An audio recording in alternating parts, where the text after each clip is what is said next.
The Green Bay Packers make their home debut in 2023 against the New Orleans Saints on Sunday. What matchups will decide this one? Ross Jackson from Locked On Saints joins me for a crossover Thursday ahead of this Week 3 NFC battle. Let's go. You are Locked On Packers, your daily Green Bay Packers podcast. Part of the Locked On Podcast Network, your team every day.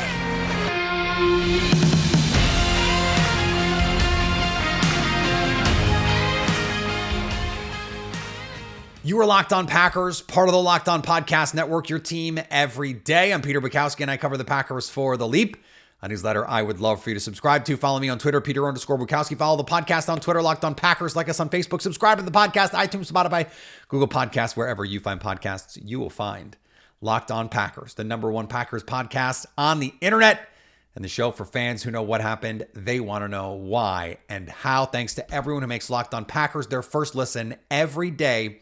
We hope you like starting your day with us as much as we like starting our day with you. Crossover Thursday, it is on. Welcome inside another Crossover Thursday. Locked On Packers, Locked On Saints. I'm Peter Bukowski, host of Locked On Packers, with my pal Ross Jackson, host of Locked On Saints, for this Week 3 NFC dogfight at Lambeau Field. This Crossover Thursday episode brought to you by Prize Picks, the easiest and most exciting way to play daily fantasy sports. Go to prizepicks.com/LockedOnNFL and use the code, all lowercase, LockedOnNFL, for a first deposit match up to $100. Ross, we were about a minute away from this being a battle of two 2-0 teams, but the Packers could not hold up their end of the donkey on that one. The Saints did. They won on Monday night, short week now, heading into Lambeau Field for the Packers home opener. And so as you try and spec out what you're looking for here in this matchup, what's the biggest thing that you have your eye on for New Orleans this week? Yeah, I think the biggest thing is, we're going to be having a bunch of conversations here about one unit on either side of this team and its ability to bounce back. I think the biggest one for New Orleans is going to be its offense. And really for the New Orleans Saints offense, it's not necessarily bouncing back. It's just like getting started and ideally getting started in the first half. What we've seen from this New Orleans Saints team is that they kind of lull defenses to sleep with bad play in the first half, and then all of a sudden come out in the second half, hit a deep shot to Rashid Shaheed, and all of a sudden that's the injection, no pun intended, but the injection in their arm that they need to be able to go out there and participate and be able to win a game. But they need to be able to do that in the first half. So that becomes the big thing. Outside of course, safety Marcus May now suspended for the first 3 games of the season, which means you might be looking at a rookie safety Jordan Howden back there with Tyrann Mathieu for this game. I wanted to ask you about that because this was breaking news on Wednesday. Marcus May played every defensive snap for New Orleans, has been one of those guys that if you're going to play this kind of defense with Dennis Allen, you have to have quality safety play, and they've had that with him and Tyrann Mathieu. So to you, as you're looking at this, how does that change the way that they can both attack and then also defend this offense? Because those, I think, are, for defenses especially, two different things. Yeah, I mean, look, the Saints haven't allowed but one completion of a 20-plus air yard pass so far over the course of the first 2 games, and they've been getting off the field in third downs after forcing third and longs. All of that becomes a little bit more susceptible without Marcus May on the field. Everyone is very confident in Jordan Howden. Jordan Howden was one of those safeties that I really enjoyed watching going into the draft process, all those other things. He's a very talented young guy. I was told by a Saints coach that he carries the same type of talent, range, speed, intelligence as a Marcus Williams, but as a better tackler. So that's a better situation for New Orleans than what they were in before Marcus May and Tyrann Mathieu showed up. But what's the step down from a Marcus May who's got, since 2017 in the NFL, going to a rookie? There's going to inherently be some growing pains there, but how big will those growing pains be and how hard will they hit? They're going to find that out very, very quickly against a talented offense in Green Bay. Yeah, and the Packers, one of the best teams and one of the most aggressive teams attacking the middle of the field. Only the 49ers throw to the middle of the field more. This is going to be one of those strength-on-strength matchups too, Ross, because the Packers trying to find a little bit more of that underneath passing game that has not been a big part of their offense so far. They've majored in middle of the field, intermediate areas. Yeah. That's where the Saints are best, or at least that's where they were best when they had Marcus May. So then it's like, okay, how does New Orleans counter? How do the Packers counter the counter? This is going to be one of those kinds of chess matches. And you're looking at one of the best defensive play callers and Right. defense Exactly where I was about designers to go. in New Orleans Mhm. against Matt LaFleur, who is also one of the best designers and callers of offense. And so that chess match, I mean, this is what football nerd dreams are made of when Absolutely when you're right. looking at this stuff. Absolutely right. And And I will say this just about the middle of the field with yeah, Marcus May real quick. Marcus May's middle of the field responsibilities have been deep for the most part. Plays about 59% of his snaps going deep in the middle of the field, but not coming down to the middle of the field. That's mostly been Tyrann Mathieu's situation there. So something to watch just in terms of maybe the deep safety part of it, which is one of Jordan Howden's strengths. If he's the guy that gets called upon, look, it could be Lonnie Johnson Jr., it could be Ugo Amadi, it could be Jonathan Abram off the practice squad. Like, they have a lot of guys and a lot of options there. But middle of the field where the Green Bay Packers like to attack, Tyrann Mathieu has been the guy there, as well as their dime look where they bring on a third safety or bring in, a 6 defensive back of some sort. So they're still going to be pretty comfortable there personnel wise. But, look, Green Bay, Matt LaFleur, they're going to have a lot of ways to make a defense uncomfortable with whatever they're comfortable with. the cat and mouse game between Tyrann Mathieu and Jordan Love is going to be one of those things every play. I'm going to be watching. Okay, where is Honey Badger? Where is he lining up? Where does he want you to think he's lining up versus where does he end up playing? Disguise. You and I talked about this, Ross, on Monday after the game because you were there in Charlotte. This is one of those weird situations where the Packers play the Falcons last week, who played the Panthers the week before, and they play the Saints this week, who played the Panthers the week before, and whose defensive coach tutored the defensive coach that the Falcons are using. So this is like, it's essentially another week of playing the same kind of defense that they just saw play against the same offense. Like, I don't know how much better preparation for this Saints defense you could get than seeing what they saw with Atlanta. Like, it's like the second week of the same prep. This is like a 7-game series almost for the Packers offense, which is a weird place to be. We don't usually see that. Yeah, and then vice versa for the Saints, it gives them tape against their defense to figure out, okay, what did our defense in Atlanta do wrong that they can fix, that the New Orleans can say, okay, now we can fix that going into this one. And obviously that's a huge part for the Green Bay Packers, right? I mean, the biggest story coming out of Green Bay has got to be around that offense, I imagine. Yeah, and they hit their stride in the third quarter. This has been their thing now. They came out in the third quarter against the Bears, familiar. A house of fire. And then the same thing in Atlanta. Like, in the middle of that game, you're just like, okay, well, I guess the Packers had 3 straight MVP quarterbacks. I don't know what else to tell you. And then the fourth quarter happens, and you're like, oh yeah, that's right. Jordan Love, his third NFL start. They have to figure some of these things out. They have to find that consistency, Ross, and that is something that they don't have to get going the way New Orleans does. But they have to find ways to sustain some of this offense that's not just Matt LaFleur scheming it up, or that's not just Jordan Love outside of structure trying to go make a play. Can they find some consistency in the run game? Yeah, maybe not this week. And then especially if Aaron Jones is going to be out as of this recording. Aaron Jones not practicing on Wednesday, but Christian Watson gonna be on the practice field. It was on the practice field Wednesday anyway, at least in a limited fashion. Has not played so far this season, and yet they're one of the top scoring offenses in the league, even without him. So are they going to put Christian Watson in the slot and make a backup safety in quarters, try and run with him? I think that's something you'll probably see.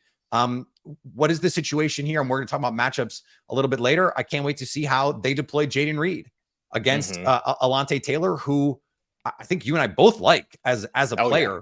But I think this is going to be a tough matchup. Someone who is so quick and also has the ability to win vertically the way Jaden Reed does. That is going to be one of those things that I'm definitely got my eye on. But in terms of trying to find that consistency, this better than I do. Like, this is not the defense to try and find some consistency against. They are really, really good. And I've been saying this on all the interviews that I've done this week, Ross. I'm not sure the Packers will play a better defense this year than this New Orleans Saints one. It's kind of a bummer from a matchup standpoint to lose Marcus May, because he is such an integral part of what they want to do back there. Yeah, he's big for them, and he's been playing his best football as a New Orleans Saint over the course of these first 2 games. And they could certainly use that going up against still what is going to be a talented offense with or without Aaron Jones, but particularly through the air. Still a talented offense with good weapons, good pieces in Green Bay. But it does, give the New Orleans Saints a little bit of maybe room for concern that they're not going to have him this week. But I think, honestly, they would rather be without Marcus May early than for the stretch run of the season. Kind of the same thing as the Alvin Kamara suspension. There's also the Jake Haener suspension, too, which is a 6-game suspension. But I don't think anyone's too concerned about that at the moment, considering that the quarterback situation is all finally taken care of here in New Orleans. But I do think that having Marcus May out is going to be a thing that you're going to notice here and there, some big plays, things like that. But the most consistent thing is, can they keep the points off the board? And that's something that with this New Orleans Saints defense, with and without Marcus May, because they missed him for a couple of games in this stretch last year, does really well. 10 straight games not allowing 20 or more points. Now, this is a new defense as opposed to the one that was here last year, but still a big stretch and an important one for New Orleans over the course of that 10 games.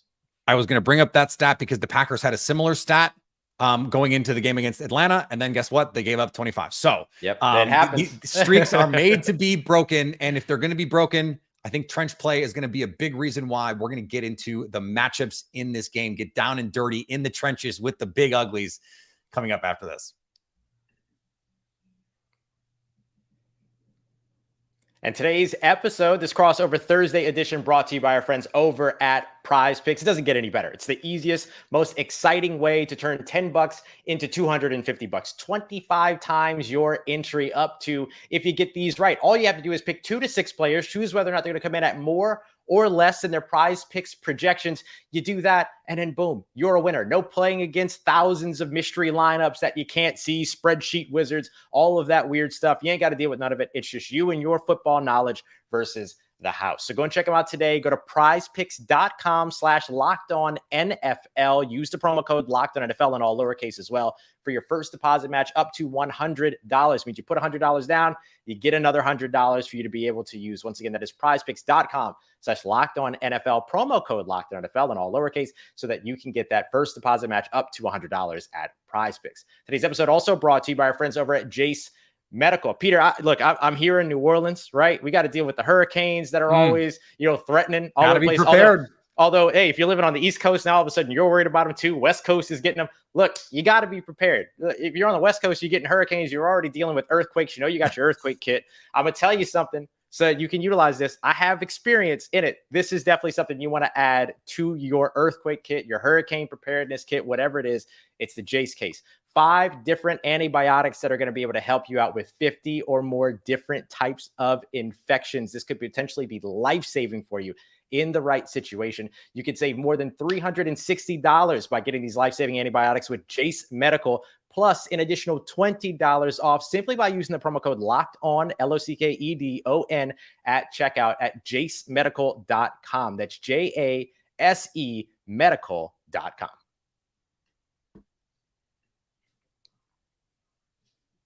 Coming back here, Locked On Packers, Locked On Saints, a Week 3 NFC showdown. Woo! This is one of those, Ross, that makes me remember some of the Aaron Rodgers, Drew Brees, absolute the dandies. The dandies. And also some heartbreakers for the Packers standpoint. There was the one that the Saints, I think, scored 50 against Aaron Rodgers back in, was that 2009?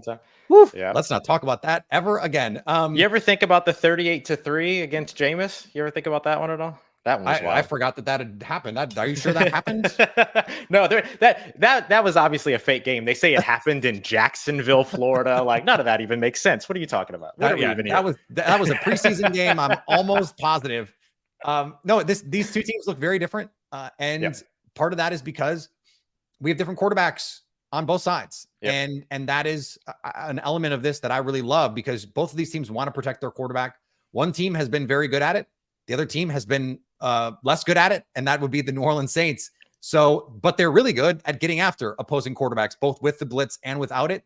And so when you look at this offensive line, how much of that is the contributing factor to this offense not having gotten going so far this season? I would say it's a part of it. I wouldn't say it's the full story. I mean, we've also seen Derek Carr make some bad decisions that he has told us are bad decisions. I mean, the accountability is wild with Derek Carr, which is actually kind of refreshing.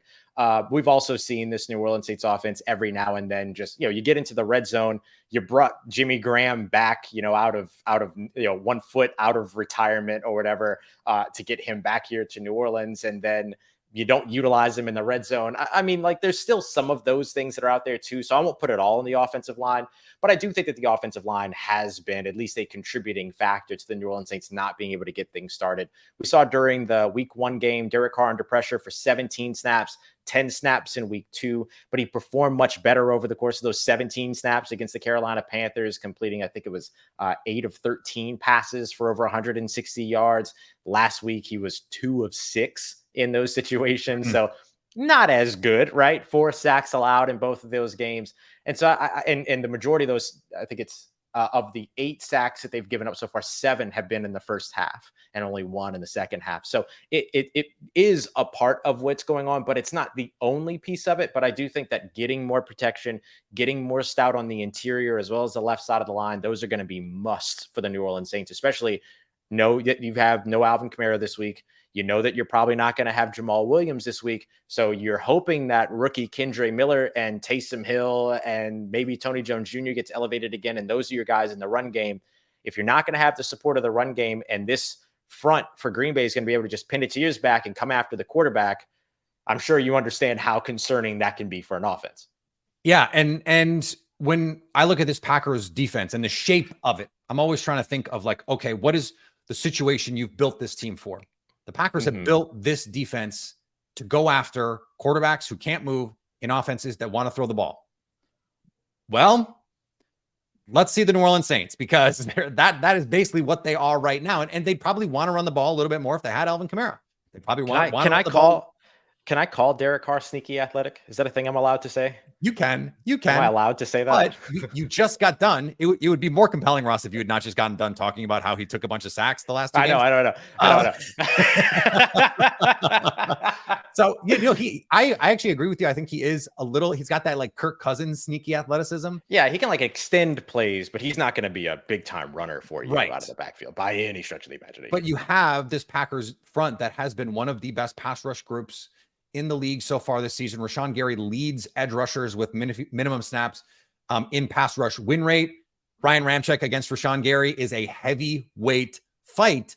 Yeah. The rest of this group, though, Carl Brooks and Colby Wooden for rookies have been terrific rushing the passer. Kenny Clark has been snatching souls over the last 2 weeks because he finally has guys around him who can provide some help. And then Preston Smith is still a really good player. Lucas Van Ness, who was limited in practice on Wednesday, playing with that JJ Watt brace.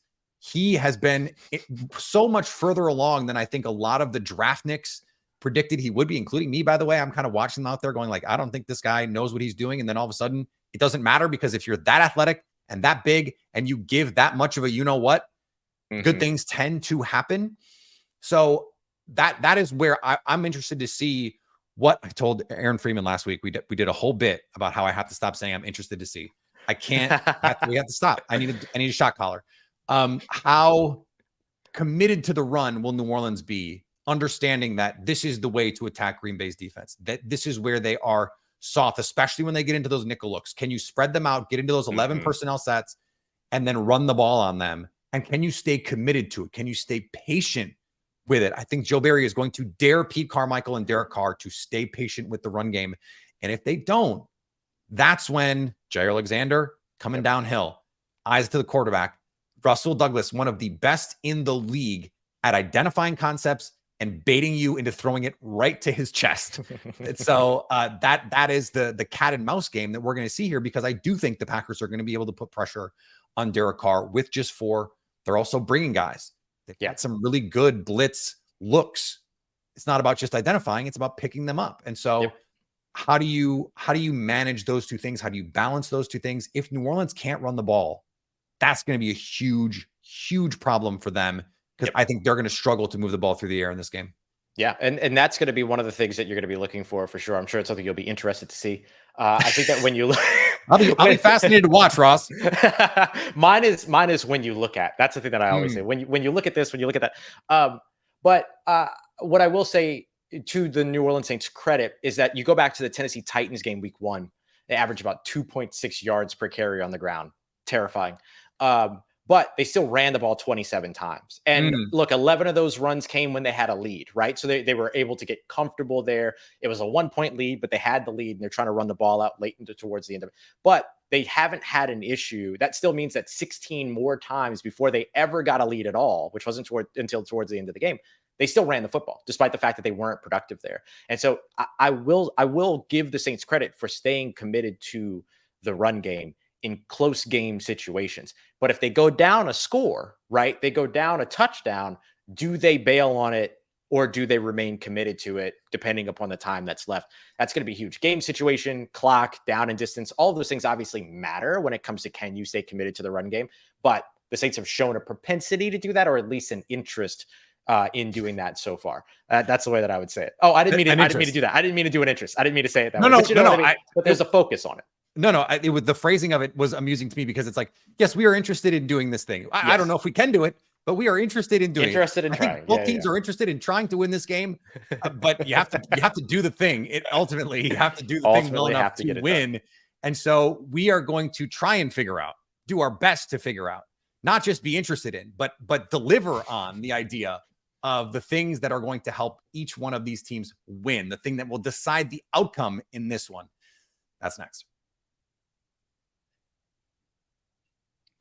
Today's crossover Thursday edition Locked On Packers, Locked On Saints, brought to you by the one, the only Bird Dogs. I don't have my Bird Dogs on right now because I wore them yesterday. So that's how you know how much I love these Bird Dogs. I had a couple people that saw me on the flight actually to Carolina, and I wore my Bird Dogs because they're fantastic. The joggers are fantastic for a flight. They look like I actually had some effort without me actually needing much effort at all. And when I saw them, we kind of talked about the show and everything like that. And then I pointed to like the little Bird Dogs logo on the hip. And I was like, Bird Dogs, I'm out here. I'm really rocking these. And that's what we do. We love us some Bird Dogs. So if you want to go check them out for yourself, there's seriously no better way to enjoy the athleisure trend than with Bird Dogs. Much better than those other brands. So if you want to go and check them out, head over to birddogs.com/LockedOnNFL and enter the promo code LockedOnNFL at checkout for a free Bird Dogs water bottle. Not only are you going to look good, but you're going to stay hydrated as well. So we're going to give you that with your order.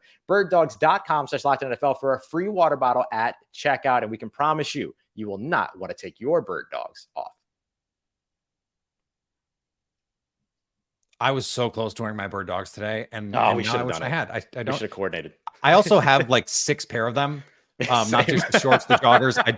I can't. My wife is like, if you buy one more of those, and I'm gonna watch me.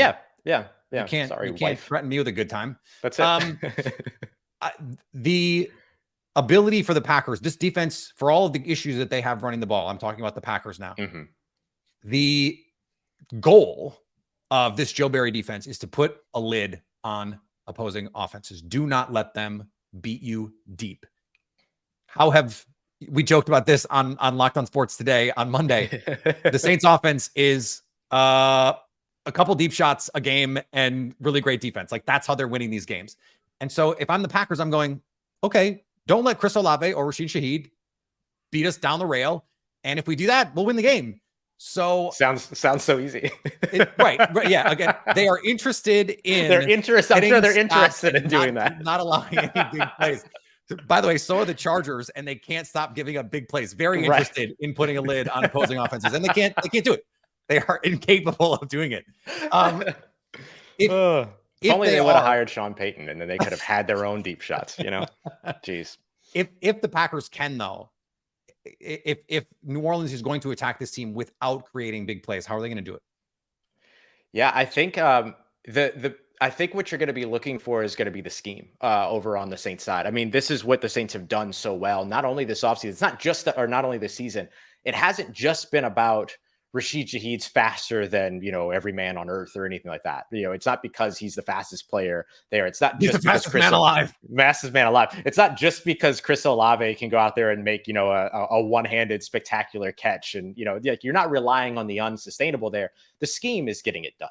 And so what you're going to see a lot of is the New Orleans Saints attacking the Green Bay Packers with creating conflict defenders. Now, that's not specific to New Orleans. Like, Green Bay is going to do that. Every team you watch across the NFL is going to be doing this. You're trying to create the conflict defender, give your quarterback the one read to say, okay, that defender does this, so I'm doing the opposite. So you're going to see a lot of that. The Saints love their sail concepts. They love their Texas routes out of the backfield. Chris Olave is not just going to run routes at wide receiver. He's probably going to run routes out of the backfield. They're going to want to get there.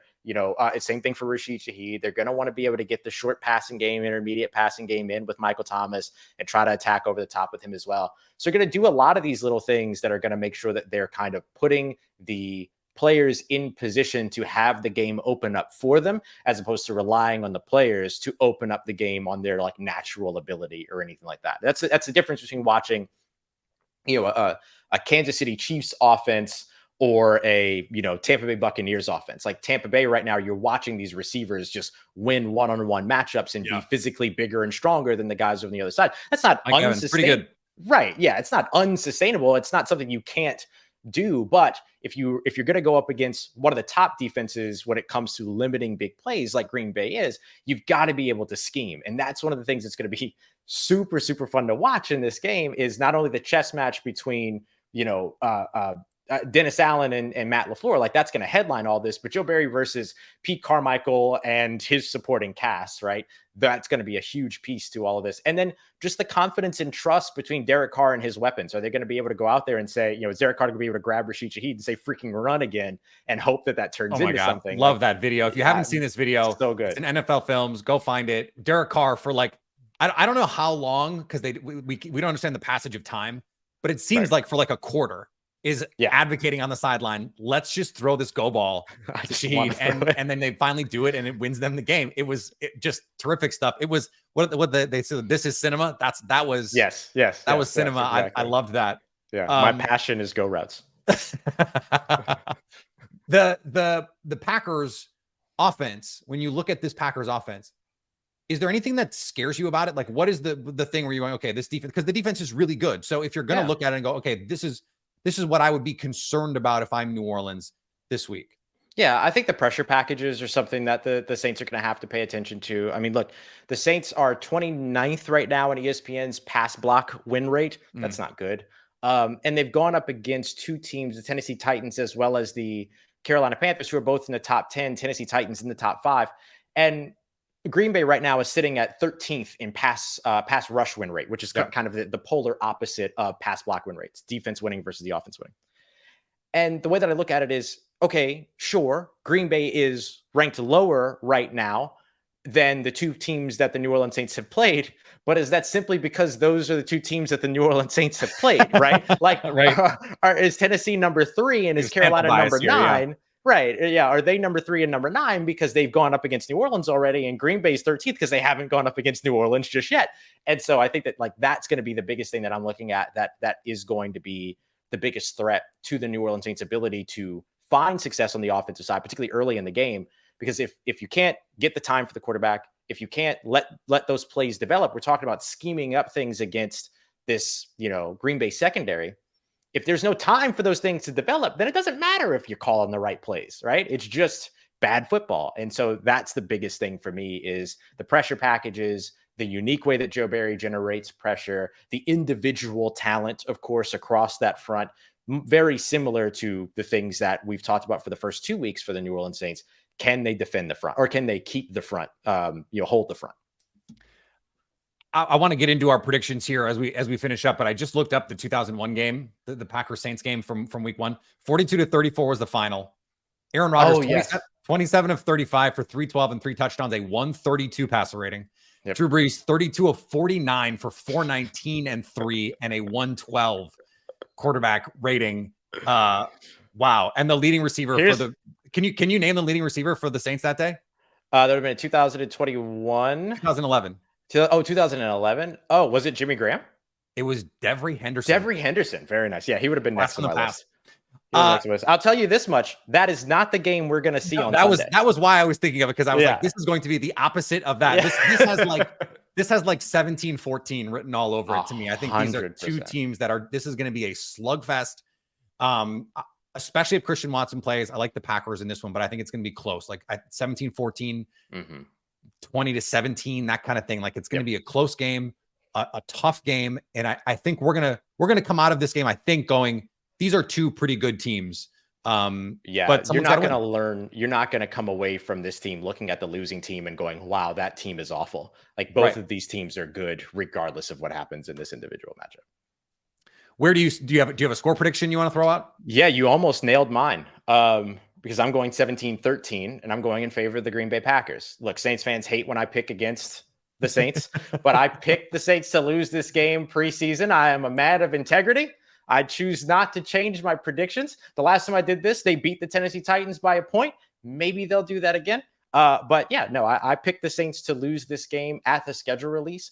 Nothing on the offensive side that I've seen so far has proven to me to change my mind. I love what I'm seeing from the defense, but sustainability is the number one thing for me. I don't know that this is going to be sustainable against a talented team and a talented defense. So I'm going 17-13, keeping it low scoring, 11 straight for the Saints, keeping the Green Bay Packers under 20 points here. But that's my prediction, is that the Green Bay Packers will win at home. All right, check us both out. Locked On Packers, Locked On Saints post game on Sunday after this week 3 matchup. Let's have some fun. It's going to be great. Thanks, Ross. Thank you, bud. Thanks to Ross for joining the show. I love Ross. I love talking ball with Ross. I love talking about anything with Ross. He is an awesome dude. I am very glad to call him a friend. And I still want the Packers to beat the Saints just so I can tell Ross that that's what happened, even though he picked the Saints to lose too. So I guess it's not quite the gotcha moment. It's not quite the I told you show that it could be in a different circumstance. Follow me on Twitter, Peter_Bukowski. Follow the podcast on Twitter, Locked On Packers. Like us on Facebook. Subscribe to the podcast, iTunes, Spotify, Google Podcasts. Wherever you find podcasts, you will find Locked On Packers. And anytime you want to come hang out with us live, like we will be after our show on Sunday. Well, after the game on Sunday, we will have a show over on our Locked On Packers YouTube page, so you can stay Locked On Packers.